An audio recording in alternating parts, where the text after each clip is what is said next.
Hi everyone, Kyle here from Wide Awake PH. In today's episode, we'll be talking about some updates from our roastery.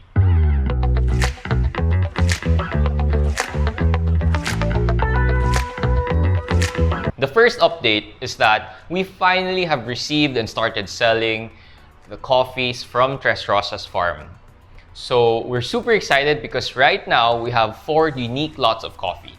Lactic Honey, Lot G01, Lot RS01, and Lot LO1. So all of these coffees are unique, they taste distinct from one another, and we're so happy to be able to buy a lot of coffee from our partner farm, Tres Rosas Farm, and have such a wide diversity of flavors on the menu. But excitingly, we'll be ordering some more, and we'll be ordering a 72-hour cold fermentation anaerobic natural, which was the crowd favorite last year, but we're gonna try out a shorter dry fermentation. So instead of 96 and 120, we'll do 72 to get a cleaner, crisper cup of coffee. So that's on process, and we're very excited to receive that. If you're interested to learn more about the new lots of coffee from Tres Rosas Farm, check out our website or our Shopee and Lazada store for more information. In the description page there, I wrote down a a pretty good description of the processing, as well as the flavor notes that you will experience when you taste these coffees.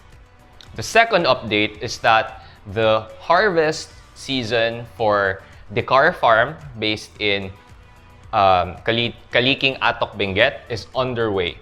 So right now, we're in the process of experimenting with wine yeast fermentation, just as we did with Tres Rosas Farm. So right now, we're going to do a wine yeast fermentation, wet. It's a submerged fermentation done for around 24 to 36 hours, followed by a washed process. So this is really exciting for us because this is the first time we're doing this with Dekar Farm. 1, 2, it's also different from the way we do it in Tres Rosas Farm.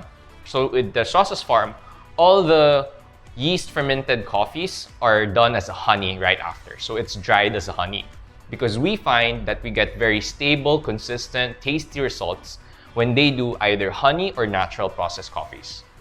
It seems like that their microclimate is suited to dry those kinds of coffees.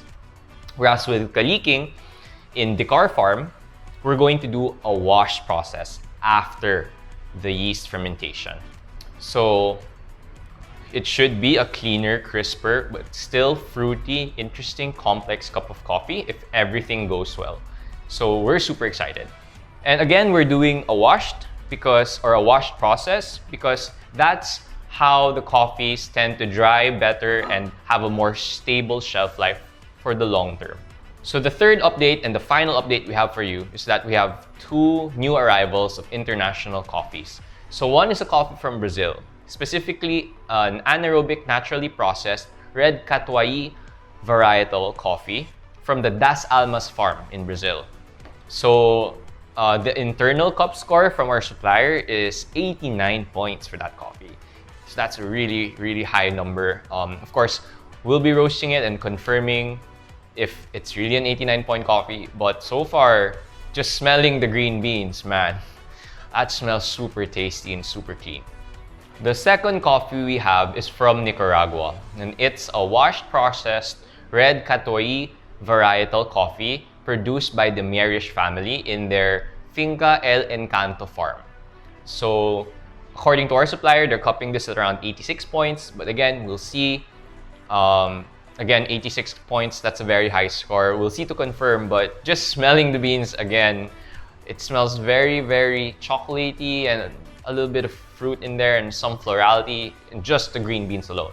So, of course, things will change as they get roasted, and we'll update you when we get to roast profile and release these coffees. That's all we have for today.